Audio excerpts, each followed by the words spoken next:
senantiasa saja ku bawa korban syukur. Nyanyikan sekali lagi. Ku bawa korban syukur, hatimu, hidupmu ke tempat kudus-Mu Tuhan. Amin. Hatiku limpah dengan syukur. Kau limpah dengan syukur, sebab Tuhan baik.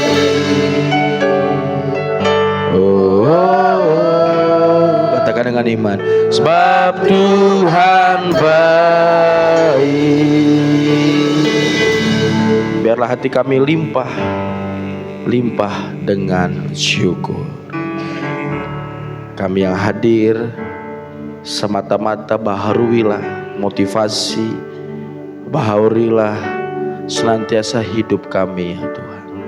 Manusia lama, pemikiran lama kami tinggalkan di tahun kemarin, dan kami siap menikmati ibadah demi ibadah dengan hati yang baru di tahun 2024 di dalam nama Yesus Tuhan. Hati kami yang limpah dengan syukur, Engkau berkati setiap persembahan, puji-pujian, kesaksian kaum pria, dan saatnya kami dengar firman Tuhan. Dalam nama Yesus hati kami siap, katakan amin. Tepuk tangan bagi Allah kita, haleluya. Silakan duduk Bapak Ibu sekalian. Ya, selamat menikmati ibadah minggu pertama di tahun 2024. Mari kita menjadi jemaat Tuhan yang senantiasa jemaat yang siap membuka lembaran baru, babak yang baru. Ya, bilang kiri kanannya, tinggalkan yang lama. Jangan diaminkan istrinya yang lama ditinggalkan, bukan. Artinya yang lama, karena ada yang suaminya bilang tinggalkan yang lama, cari yang baru, bukan. Artinya kita sungguh-sungguh mau tinggalkan sifat-sifat yang jelek, yang lama, dengan satu semangat baru, babak yang baru di tahun. Karena saking kecepatan, kadang-kadang kesaksian kemarin saya tinggalkan 2003, siap 2004. Nah ini bahaya. 2024 ya, karena saking cepatnya 2004 mundur. Kita 2024 pastikan ini tahunnya jangan salah ya, jangan sampai 2024 masih pakai pemikiran 90. Wah, ini jadul namanya. 2024 pemikiran 2000, tahun 2000 ketinggalan. 2024 dengan semangat baru, dengan hati yang baru, semua kita boleh bersuka cita. Amin. Jadi ini tahun 2024. Jangan ketemu orang, lu tahu nggak tahun lalu? Sudah. Tahun baru. Lihat kiri kanan ya, muka semangat atau muka lemes, ya kan? Pastikan muka semangat, muka tahun baru. Jangan sampai nanti cerita lagi, aduh kemarin tahun lalu, waduh bersungut-sungut. Udah kita sudah ibadah akhir tahun, sudah tutup Ebenezer. Di awal tahun ini kita mau bersemangat. Satu kebenaran firman Tuhan berbicara tentang hidup, dan sebulan penuh ini berbicara tentang tema terkait hidup. Jadi Bapak Ibu sekalian, jemaat sekalian dalam Tuhan, tema tahun ini sudah saya buat sampai 6 bulan, 3 bulan sudah saya share. Bulan ini kita akan membahas terkait tentang hidup. Katakan sama-sama hidup. Dan diawali hidup bagi Kristus. Filipi 1 ayat 21 yang bagian A. Namun kita akan baca Filipi 1 ayat 21 sampai ayat 22b. Saya pikir ini lebih lengkap. Kita baca dari ayat 21 sampai ayat 22, berhenti di kata memberi buah ya. Di kata memberi buah itu perhentian ayat kita sebagai nats pembuka hidup bagi Kristus. Kita baca sama-sama 2 kali. Oke, semua siap, semangat, amin. Suaranya masih belum mantap. Minggu pertama semua semangat, amin. Saya pastikan kita semua semangat. 1, 2, 3. Karena bagiku hidup adalah Kristus dan mati adalah keuntungan. Tetapi jika aku harus hidup di dunia ini, itu berarti bagiku bekerja. Masih agak sedikit nggak keluar suaranya. Ketemu ya, Filipi 1 ayat 21 sampai 22. Kita baca sama-sama. 2, 3. Karena bagiku adalah Kristus dan mati adalah keuntungan. Tetapi aku harus hidup di dunia ini, itu berarti bagiku bekerja memberi buah. Saya sangat bersukacita dengan ayat ini. Saya sangat bersyukur dengan bagian ini. Satu, firman Tuhan yang keluar dari seorang rasul Paulus. Kita berkali-kali bahas Paulus ya. Kenapa Paulus sering dibahas di gereja Tuhan? Jelas karena beliau adalah rasul yang paling produktif. Rasul yang paling semangat berkarya. Padahal sesungguhnya beliau adalah orang yang paling menentang Kristus. Makanya kalau kita ketemu saudara, ketemu tetangga, orang yang paling menentang Kristus, jangan benci. Doakan. Karena masih ada Paulus masa gini. Salah satunya adalah ketua RT di Gesa Kelapa Gading. Waktu saya interview dengan beberapa tim muda Hendra, waktu acara 40 tahun pelayanan pawayan, saya ke Kelapa Gading, saya ke Pawius, saya ke Sukabumi ya. Puji Tuhan dikasih semangat untuk keliling gereja-gereja di mana gembala sedang melayani. Saya berjumpa dalam satu kesaksian, itu waktu bangun Gesa Kelapa Gading, pawayan dalam perintisan, itu yang menentang RT-nya. Semua warga setuju, RT-nya menentang, benci orang Kristen. Tapi nggak lama kemudian, itu ketua majelisnya ternyata punya juga kontrakan di Ciater Pamulang 2, lewat dikit di Ciater. Terus ketemu, ternyata pindah PRT-nya sekian tahun. Terus ketemu, halo Pak Andi, halo Pak, saya lupa namanya. Terus dia bilang, shalom puji Tuhan. Kaget juga, karena dulu beliau adalah apa? Orang yang paling menentang gak ada angin dia dapat. Tiba-tiba ketemu dia bilang apa? Pak, puji Tuhan, saya sekarang percaya Tuhan Yesus. Tepuk tangan bagi Allah kita. Makanya kalau ada orang yang menentang Kristus, menentang gereja, ya nggak suka gembala, nggak usah pusingin, nggak usah benci balik, nggak usah marah balik. Paulus adalah pribadi yang menentang Kristus, pribadi yang menentang pengikut-pengikutnya. Namun ketika dijamah Tuhan, menjadi orang yang paling radikal bagi Kristus Yesus. Amin. Nah, kita boleh melihat gambaran bahwa ini ada satu pembelajaran yang menarik. Orang yang tadinya kita lihat adalah orang yang paling menentang Kristus. Pastikan kita adalah orang-orang seperti umat Kristen mula-mula. Jangan benci, jangan balas, doakan. Supaya ada Paulus-Paulus masa kini juga. Nah, kita bisa belajar kembali kepada firman Tuhan. Waktu Paulus akhirnya berjumpa dengan Tuhan, Paulus akhirnya luar biasa produktif bagi Tuhan. Bahkan dari 27 kitab perjanjian baru, hampir 12 kitab dalam PB itu dia yang tulis.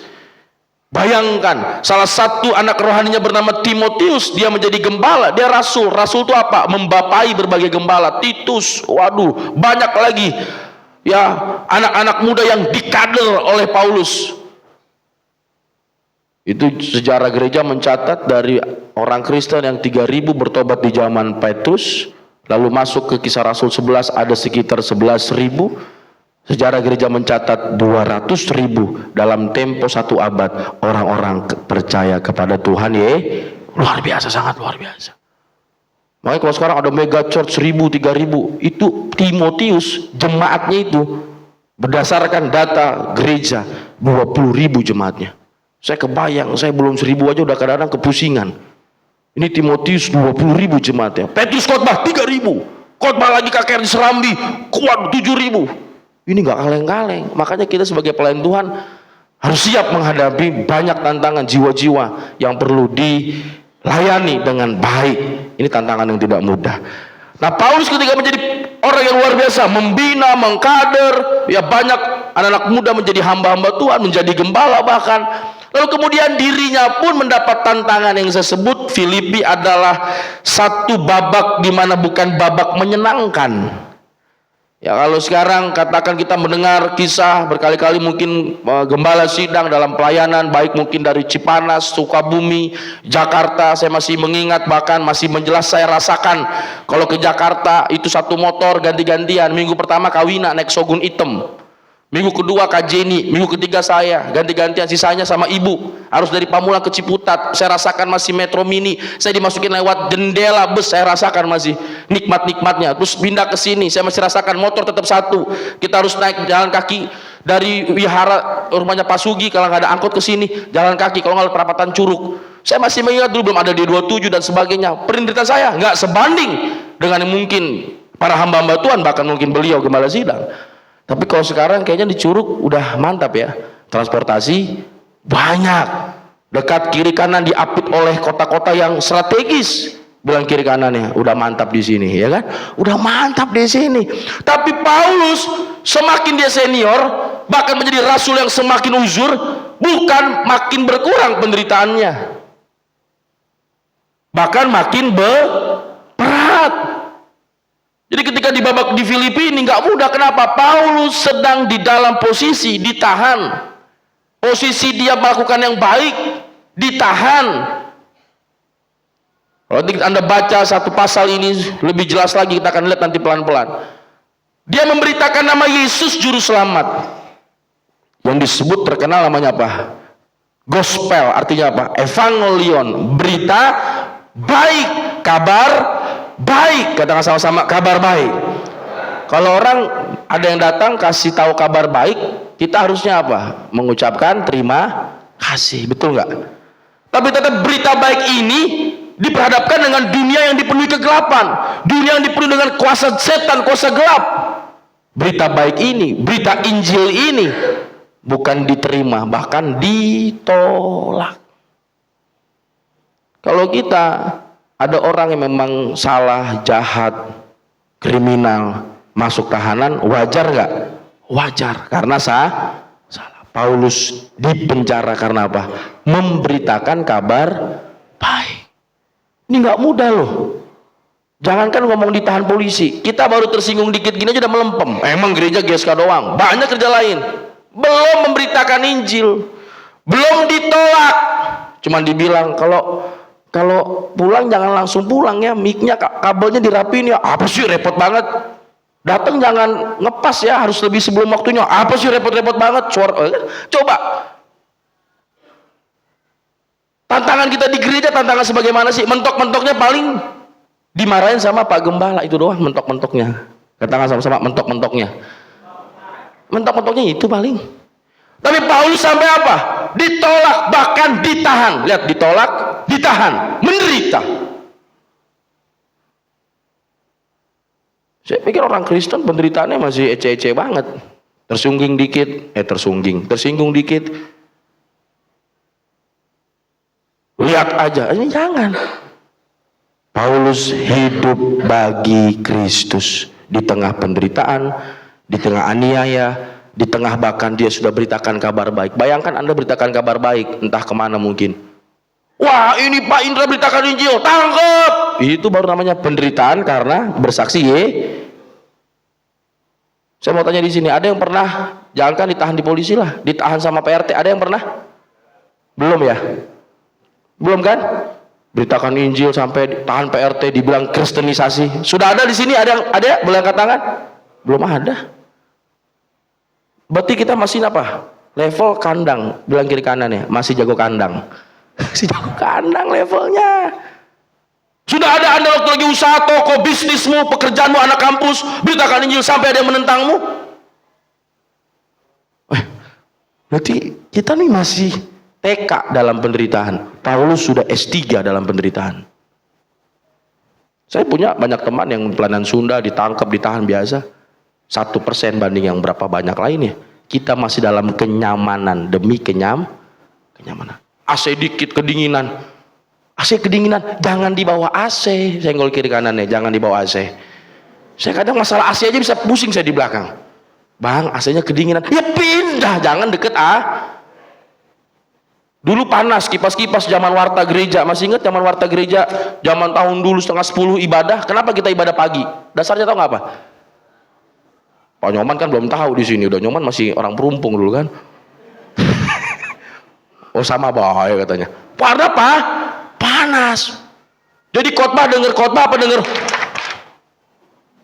Saya masih ingat, saya kan rekaman kuat. Jadi khotbah Pak Pendeta Wayan, Yohanes 3:16. Saking panas, jam berapa ibadah akhirnya? Majuin setengah jam lah. Apakah langsung rame? Terkaget kah? Udah enak-enak 9:30 bisa siangan dikit, jam 8. Rasanya bagaimana? Kalau ada yang masih ingat rasanya pasti kaget. Ada yang protes? Banyak. Ada yang berani ngomong sama Pak Wayan? Ora ono. Sekolah pagi, diaken gimana siap? Siap Pak, siap. Semua sih siap di belakangnya puji Tuhan. Nah ini mantap Pak Ketua, depan belakang harus kompak. Tapi Pak ini belum ada tuh di situ, belum zamannya Pak. Setelah kira-kira begitu. Baru persoalan apa? Adem dan tidak adem. Dari panas nggak panas. Betul nggak? Tahun lalu kemarin parkir repot penuh segala macam. Baru masalah parkir. Ada lagi udah ngomel-ngomel. Ini siapa parkir nggak mau keluar segala macam. Jadi coba masalah parkir aja orang bisa ribut bilang kiri kanan. Jangan ribut karena parkiran. Semua itu orang, wah banyak nggak satu dua orang. Kita puji Tuhan di samping boleh ada parkiran. Masih masalah begitu doang. Masih senggol-senggolan, namanya apa? Senggol-senggolan sekitar kandang sendiri. Paulus di dalam bukan sekedar senggol-senggolan di dalam internal gereja Tuhan, tapi senggol-senggolan dengan bahkan kalau Anda tahu pemimpin waktu itu, gubernur waktu itu, sampai kaisar pada waktu itu. Kalau Anda dibaca Kisah Rasul di bagian pertengahan sampai pasal akhir, itu Paulus dilempar sana, dilempar sini, dilempar sana, disidang sini, disidang situ. Kita kan namanya baru, kita ini sidang, gerejanya doang sidang Kristus, orangnya nggak pernah disidang. Paulus disidang sana, sidang sini. Waduh, saya kebayang. Lalu dia bilang apa? Halo, lihat baik-baik. Kata Paulus apa? Hidup adalah Kristus. Kalau waktu lagi nyaman, Paulus jadi rasul. Halo, perhatikan tadi. Paulus apa? Paulus rasul, anak rohaninya banyak, nyaman. Terus dia bilang, hidup adalah Kristus, hidup bagi Kristus di tengah kenyamanan. Gampang nggak? Gampang. Tapi ini kalimat hidup adalah Kristus, adalah kalimat yang keluar dari hamba Tuhan yang terjadi penentang Kristen. Lalu kemudian menjadi orang yang radikal bagi Yesus. Kemudian orang yang paling luar biasa melayani Tuhan. Kemudian dia semakin senior, dia membapai banyak gembala-gembala junior waktu itu. Semakin senior, bukannya semakin santai. Semakin apa? Semakin banyak penderitaan, semakin repot, semakin dihina, semakin ditolak. Bahkan dia menulis ini dalam suasana di penjara. Dan dia bilang apa? Hidup adalah Kristus. Kalau kita bete, kita malah update status. Kalau kita masalah, kita bisa malah bersungut-sungut. Paulus, dia di tengah-tengah penderitaan, bukan karena salah dia. Ada orang penderitaan salah, kenapa? Nembak, terus jatuh, rungkat 10 juta, pusing, bilang kiri kanannya, jangan rungkat. Itu penderitaan karena apa? Karena salah sendiri. Paulus menderita bukan karena kesalahannya, menderita karena dunia yang gelap menolak Injil. Dan dia bilang apa? Hidup adalah Kristus. Sehingga dari sini waktu saya pelajari, saya lihat mengapa dia bisa begini. Saya melihat di ayat yang ketiga, lihat baik-baik. Di ayat yang ketiga dikatakan di pasal 1, aku mengucap syukur. Katakan sama-sama, aku mengucap syukur. Lalu ayat yang keempat kita lihat lagi baik-baik. Dan setiap kali aku berdoa untuk kamu semua, aku selalu berdoa dengan sukacita. Ayat yang kelima kita lihat lagi dengan cepat. 1, 2, 3. Aku mengucap syukur. Berulang-ulang kali di bagian pasal pertama yang membuat Paulus hidup bagi Kristus. Maknanya apa? Apa maknanya hidup bagi Kristus dalam hari-hari ini sesuai firman Tuhan? Hidup penuh dengan doa pengucapan syukur. Yang pertama, hidup penuh doa pengucapan syukur. Kalau Anda baca di Alkitab Anda, ada judul dikasih LI, ucapan syukur dan doa. Rahasia hidup bagi Kristus, hidup penuh doa pengucapan. Tahu arti pengucapan syukur? Bukan waktu engkau dikasih bonus, gaji, orang puji kamu, istri menghargai kita, atau suami lagi baik sama kita terus bilang Tuhan Yesus terima kasih. Itu gampang. Semua agama lagi baik semua bilang terima kasih. Tapi Kristen mengajarkan di saat mungkin keadaan tidak sesuai dengan harapanmu, Paulus bilang apa? Aku mengucap syukur. Aku mengucap syukur. Sama-sama katakan ini kalimat yang berkuasa. 2, 3. Aku mengucap. Waktu anak kita baik sama kita, anak saya ini baik. Tapi gimana ketika anakmu mungkin melawan? Aku mengucap syukur. Amin. Kalau tukti pelayanan disambut, selamat datang. Gerejanya nyambut banget. Tapi suatu ketika mungkin gak ada yang menyambutmu, bukan karena gak ada yang menyambutmu, mungkin pada capek semua dari pulang kerja. Boro-boro senyum salaman, gak bisa tenaga lagi. Engkau menganggap ini gereja pada sombong banget, asumsimu menuduh keadaan sekitarmu, padahal bisa saja dia punya penderitaan yang lebih dalam daripadamu. Katakan, aku mengucap syukur. Ngelihat pendetanya, aku mengucap. Di tengah-tengah banyak gereja tidak ada lagi gembala. Betul? Halo, amin. Ini tantangan. Aku mengucap hidup bagi Kristus. Yang pertama adalah hidup penuh. Saya tambahkan penuh, kenapa? Supaya ucapan syukurmu nggak setengah-setengah. Sama-sama katakan, hidup bagi Kristus. Kurang mantap, katakan semangat. 2, 3. Hidup bagi Kristus adalah hidup penuh doa, pengucapan syukur. Yang kedua, ayat yang ke-6 kita lihat. Ayat yang ke-6 dikatakan firman Tuhan, bagian kalimat pertamanya saja, cepat saja. 1, 2, 3. Akan hal ini aku yakin sepenuhnya. Amin. 2, 3. Akan hal ini aku yakin sepenuhnya. Nanti kalau udah baca di rumah, ia yang memulai pekerjaan yang baik antara kamu akan meneruskannya. Yang pertama, arti hidup bagi Kristus, ayat itu menjelaskan bahwa hiduplah penuh dengan doa pengucapan syukur. Kalau tahun lalu engkau banyak merasakan gak berkat Tuhan, beda dengan orang yang doa pengucapan syukur. Ini ada orang diberkati, katakan setahun total dikasih Tuhan berkat di atas 50 juta lebih misalnya, tapi bersungut-sungut. Ada orang total setahun boro-boro 60 juta pun gak sampai di total misalnya, tapi orang itu penuh pengucapan syukur. Itu hidupnya penuh dengan sukacita. Ada orang berlimpah-limpah, bersungut-sungut, ada banyak. Makanya masuk poin yang kedua, masuklah ke level hidup penuh penuh keyakinan. Kita bilang apa? Keyakinan apa? Keyakinan dia, Yesus, yang memulai pekerjaan yang baik antara akan meneruskannya.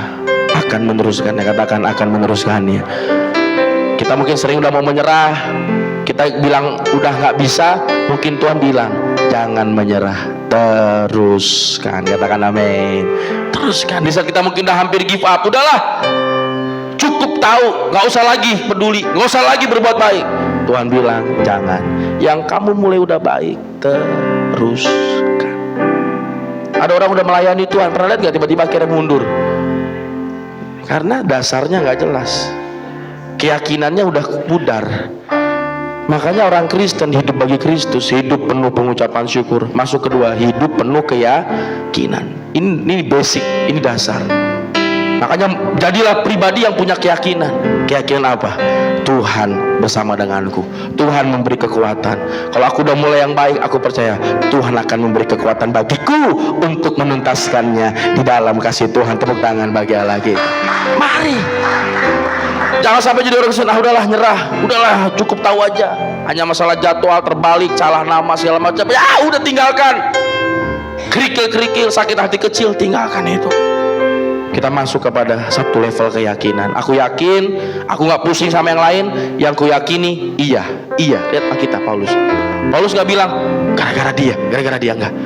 Paulus bilang akan hal ini aku yakin sepenuhnya, yaitu iya. Pandangannya ke Yesus. Pandangannya ke siapa ya? Itu keyakinan. Dan yang ketiga, ayat 10 sampai ayat 14. Kita akan lihat saja sekilas. Dikatakan bahwa sehingga kamu memilih apa yang baik, supaya kamu suci tak bercacat menjelang hari Kristus, penuh dengan buah kebenaran yang dikerjakan oleh Yesus Kristus.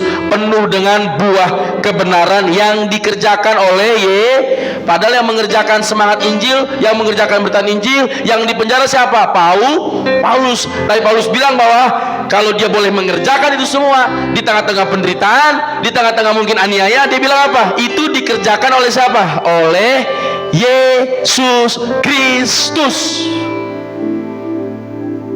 Ada 12 saya baca. Aku harus tahu kenapa aku begini. Nanti baca di rumah lagi. Yang ingin saya bilang yang ketiga, hidup penuh doa pengucapan syukur, hidup penuh keyakinan. Isi tabung ini kayak bensin. Awal tahun isi bensin yang penuh. Semua pengen apa? Penuh. Yang ketiga, hidup penuh karya bagi Kristus. Dia bilang apa? Ini karena aku, ini karena kehebatanku, aku bisa berjalan jauh, ini karena aku loh. Tidak, dia bilang apa? Dikerjakan oleh Yesus. Apapun yang kita kerjakan yang udah bagus tahun lalu, terus akhirnya kita capek sendiri, ngerasa. Kenapa ada orang yang ngerasa capek sendiri? Karena dia pikir yang ngerjakan dirinya. Catat, Dengar baik-baik. Kenapa ada orang yang menyerah tengah jalan? Karena dia pikir dia melakukannya sendiri. Ini konsep, ini bahaya nih. Ini cara pandang iman yang fatal, salah. Kenapa? Kalau masih ada orang Kristen yang ngerasa dia melakukannya sendiri, ini salah. Karena kalau dia boleh melakukan, dia boleh bernafas, dia boleh punya kekuatan, dia boleh punya inspirasi, dia boleh punya motivasi, itu dikerjakan oleh Yesus Kristus. Amin. Tepuk tangan bagi Allah kita, dikerjakan. Jadi bilang dirinya, lu tuh nggak sendirian. Kita ngomong ke diri kita tuh nggak sendirian. Ada karya bagi Yesus. Makanya marilah yang sudah melayani, tingkatkan pelayanan. Yang belum melayani, beranilah masuk untuk mau melayani Tuhan. Hidup penuh karya bagi Kristus. Yang keempat, ayat 18 dikatakan firman Tuhan. Ya, awal tahun ini mirip komandan tipis ya, 5 poin. Mukanya makin cemberut, 8 poin.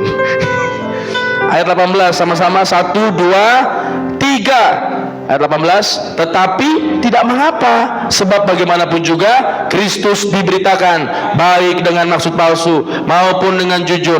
Tentang hal itu aku bersukacita dan aku tetap bersukacita. Saya senang ayat ini ya.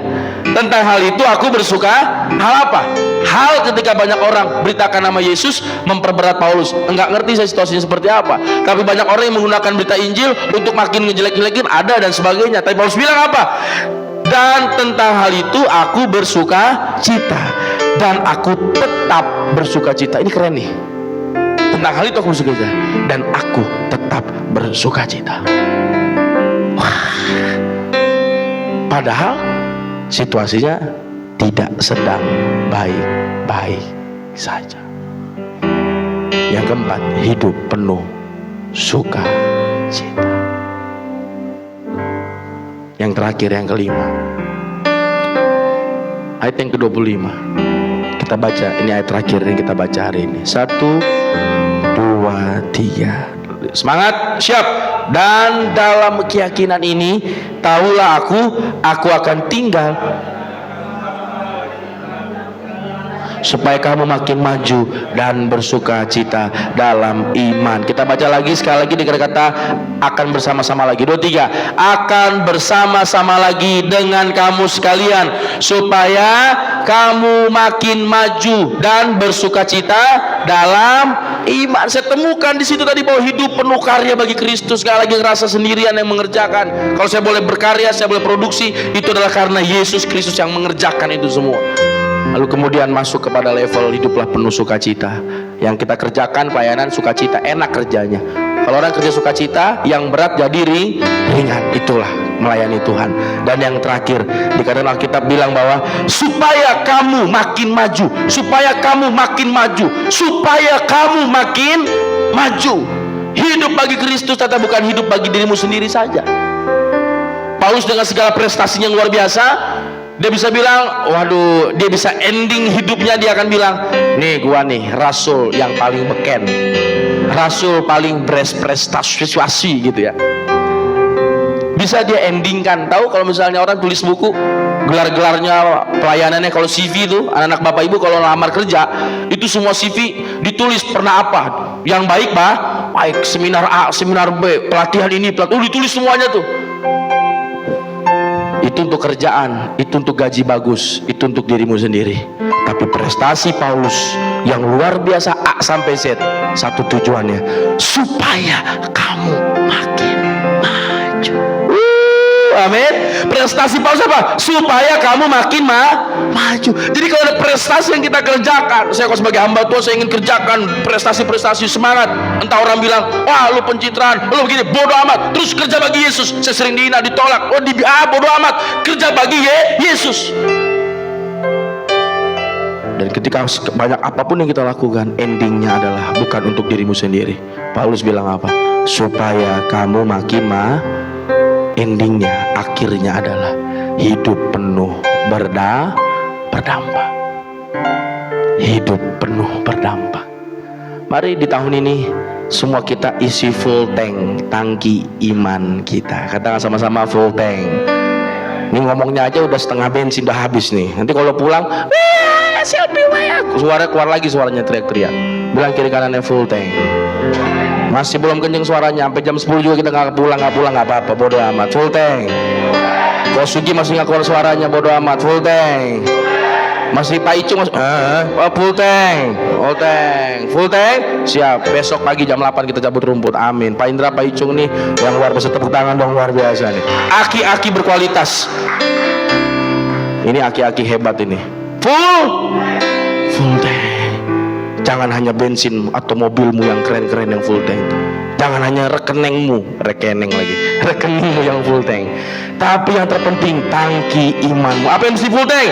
Hidup penuh doa, pengucapan syukur. Katakan amin. Hidup penuh keyakinan. Apalagi?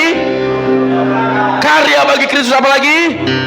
Hidup penuh sukacita. Apalagi? Hidup penuh berdampak. Dan yang kau kerjakan semata-mata satu hal, tujuan gereja, supaya kamu makin maju, supaya gereja Tuhan makin maju, supaya keluargamu makin maju, supaya samping kiri kamu makin maju, supaya orang yang berjumpa denganmu akan melihat Yesus dan hidupnya berubah karena dampak hidup penuh iman. Tepuk tangan bagi Allah kita.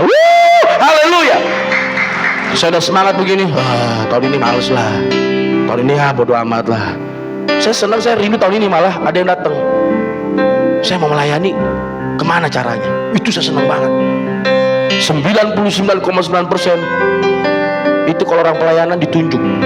Mau nggak? Shalom Pak. Mau nggak? Shalom Pak. Mau nggak? Mau nggak? Nggak mau. Mau nggak? Nggak mau. Antara dua itu, mau nggak? Mau atau nggak mau. Tahun ini terlebih indah saya akan mendengar, Pak, saya rindu melayani. Dan tahun ini suara itu saya dengar dari seorang bapak namanya Pak Tomo. Bang, saya siap dan rindu pelayanan. Tepuk tangan bagi lagi. Itu dia. Itu penting. Jangan sekedar mau nggak? Nggak mau. Mau nggak? Nggak. Tapi ada kerinduan. Datang malah samperin gembalanya. Pak, saya rindu melayani. Ini gereja maju. Saya nantikan Desember. Satu jiwa yang sudah saya doakan kunjungi. Mana beliau? Mana beliau? Hari ini datang Pak Kiki di belakang. Tepuk tangan bagi. Kemarin tangkinya kosong, capek, tangki kosong tapi tetap semangat berkarya bagi Kristus. Haleluya. Tahun ini tangkinya penuh lagi. Amin. Sama-sama bilang, aku mau penuh lagi. Katakan dengan sama-sama, aku mau tangki imanku penuh lagi. 2, 3. Aku mau tangki iman kita penuh lagi. Hidup penuh. Maka hidup kita akan siap berjalan sejauh apapun yang Tuhan mau. Kalau mobilmu bensinnya habis, nggak sampai tujuan. Tapi kalau tangki imanmu penuh, aku akan berjalan kuat. Ya, amin. Tangkimu penuh supaya engkau bisa berjalan panjang sampai ke titik tujuan. Tundukkan hati kita, tundukkan kepala. Lord Jesus.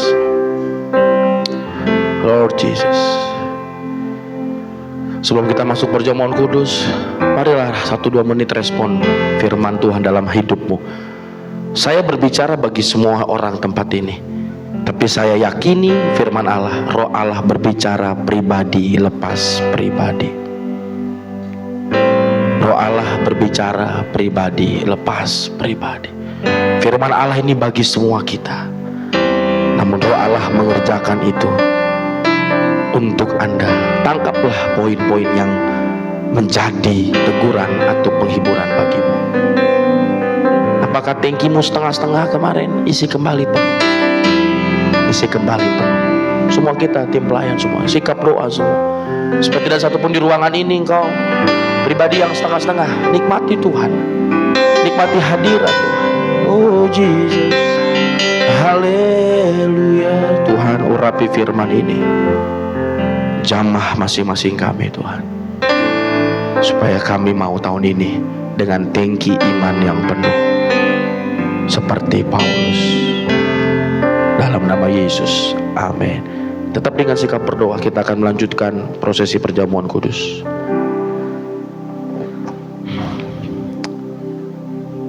Sebab apa yang telah kuteruskan kepadamu telah aku terima dari Tuhan, yaitu bahwa Tuhan Yesus pada malam waktu ia diserahkan mengambil roti, dan sesudah itu ia mengucap syukur atasnya.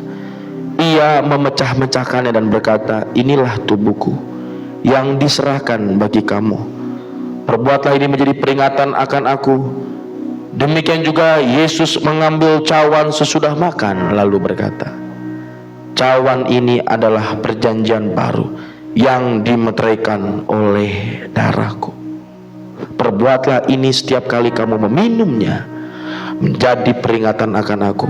Sebab setiap kali kamu makan roti ini dan minum cawan ini, kamu memberitakan kematian Tuhan sampai Ia datang. Satu pujian, satu dalam kasih.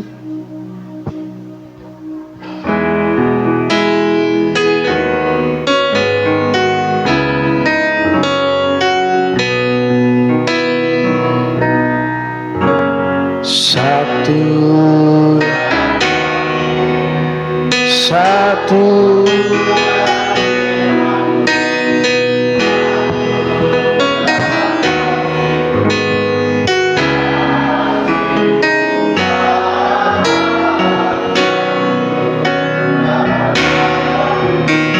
yang menyatukan aku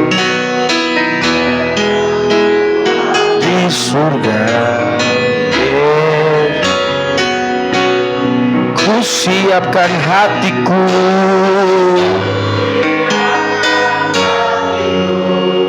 rendahkan diri,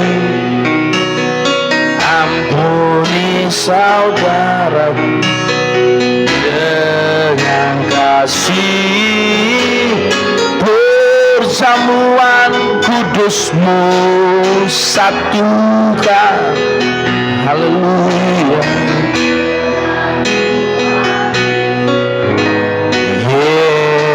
Lagi sekali, ku siapkan hatimu, hari siapkan hatimu di awal tahun. Tinggi imanmu penuh.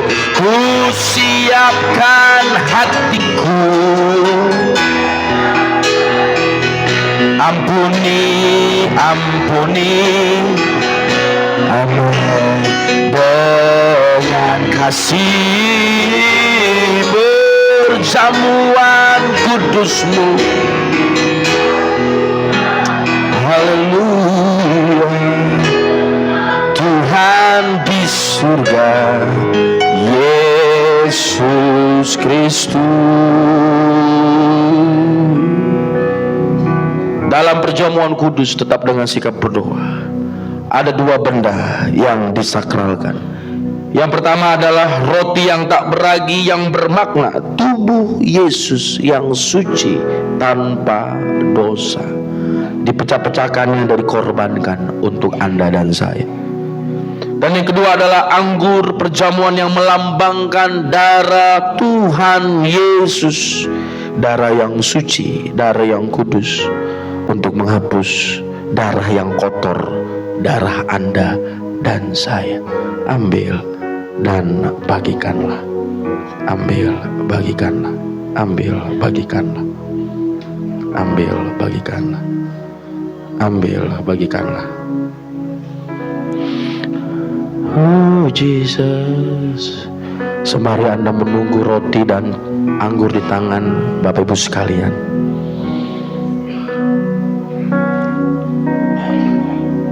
kalau seringkali kita menyerah, kita kadang bahkan baperan mungkin, itu karena tangki iman kita lagi mungkin gak full. Saya pun alami. Makanya tangki iman kembali isi dengan penuh. Kita bisa tergores hati kita, maka naikin tangki iman, pengucapan syukurmu. Kita bisa kadang-kadang kehilangan semangat, isi lagi tangki imanmu, tangki keyakinan. Kita udah mulai gak peduli sama orang. Udahlah, gue jadi kaya-kaya sendirian, gue jadi hebat-hebat sendirian. Kita kira ngerti, isilah tangki iman, tangki penuh berdampak. Kita udah kehilangan semangat, gereja tapi tawar, pelayanan tapi gak senyum, gak sukacita. Isilah tangki penuh sukacita. Berapa banyak keluarga Tuhan hari-hari ini serumah, seatap, bahkan seranjang, namun tidak sukacita di rumahnya. Isilah tangki sukacita di tahun ini.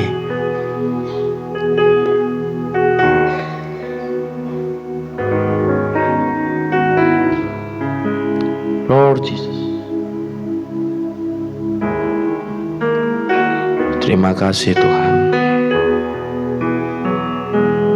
Terima kasih Tuhan. Hamba berdoa Yesus. Oh Yesus.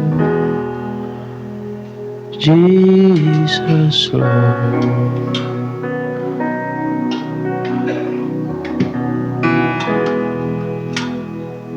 Apakah masih ada jemaat yang belum mendapat? Saya perhatikan dari ujung-ujung. Ya. Apabila sudah, mari kita bangkit berdiri. Arahkan hatimu.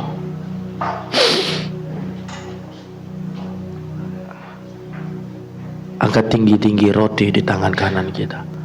Engkau yang siap meminum, memakan roti ini, pastikan engkau siap.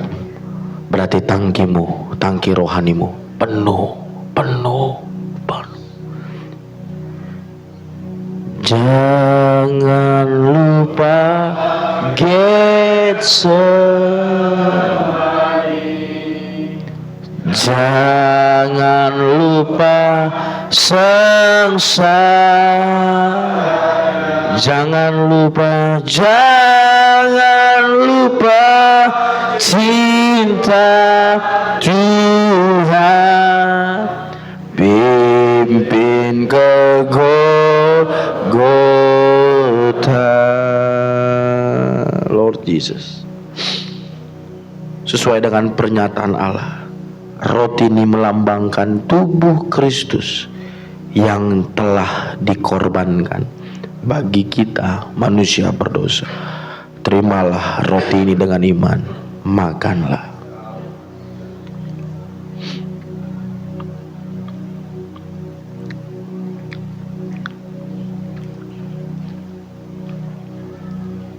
Mari kita angkat tinggi-tinggi anggur di tangan kanan kita.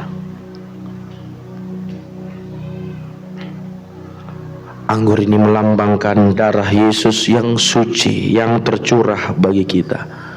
Firman Allah menegaskan Ibrani 9 ayat 22. Tanpa penumpahan darah tidak ada pengampunan. Dan darah anak domba Allah telah ditumpahkan sehingga Anda beroleh pengampunan. Dan itu tercurah di salibnya. Salibnya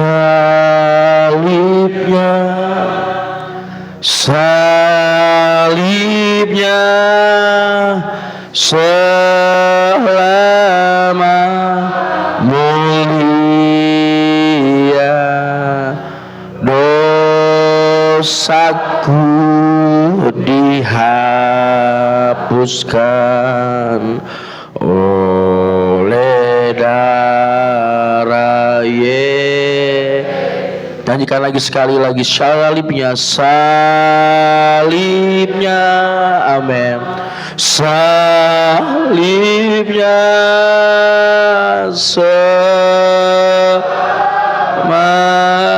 muli. Apakah engkau masih ragu? Pandang salib, dosamu dihapuskan. Dosamu dihapuskan oleh darah Yesus. Sesuai dengan pernyataan Allah bahwa anggur ini melambangkan darah Yesus yang tercurah bagi Anda dan saya. Terimalah anggur ini dengan iman.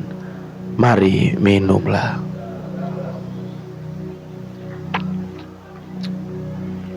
Minta dengan penuh kasih untuk Bapak Sunjaya bersyukur firman Tuhan dan perjamuan. Tidak ada habis-habisnya kasih setia dalam hidup kami. Tak pernah Engkau meninggalkan kami. Itu dahsyat ajaib karya kasih-Mu yang boleh kami rasakan. Jika tidak ada alasan untuk setiap kami boleh mengucap syukur kepada Engkau. Ya Yesus. Bahkan hati kami boleh dipenuhi dengan berlimpah penuh ucapan syukur karena Engkau Allah. Ya Yesus. Juru selamat kami satu-satu. Penolong kami yang sejati. Bahkan Engkau adalah Gembala kami yang maha baik. Amin. Hari ini kami boleh mengalami sukacita karena Tuhan sudah melawat kami maupun sebuah ibadah yang berlangsung di tempat ini. Setiap pujian, kumandang, melalui firman Tuhan yang diberitakan yang boleh menyegarkan jiwa kami, Ya. yang boleh membawa sebuah berkat yang luar biasa dalam setiap hidup. Terima kasih. Berkati hamba Tuhan baik teman Yosua yang sudah menyampaikan firman Tuhan kepada kami. Biar Engkau Allah yang senantiasa memimpin menyertai hamba, Amin. sehingga menjadi pribadi yang semakin bersemangat di dalam pelayanan. Haleluya. Berkati seluruh umat-Mu Tuhan muda besar kerja di tempat ini Tuhan. Ya, Yesus. Engkau Allah yang mengasihi kami. Dan kami akan melangkah di sepanjang tahun 2024 ini dengan penuh keyakinan penuh Engkau Yesus tetap menjadi gembala yang maha baik dan setia. Amin. Hingga tidak ada hal apapun yang menakutkan kami, yang mengintimidasi kami Tuhan. Yes. Sehingga kami takut dengan keadaan. Kami percaya Engkau sepenuhnya mengasihi. Amin. Terima kasih untuk jamuan kudus yang boleh kami terima. Yes. Kami boleh menikmati juru selamat kami yang sudah mati dan bahkan hari kami. Dan kami akan terus bawa makanan dan kebangkitan di sepanjang hidup kami Bapa. Terpujilah kami dalam nama Tuhan Yesus Allah yang hidup. Kami alaskan doa jadi ucapan syukur. Amin. Amin. Silakan duduk. Kita nyanyi pujian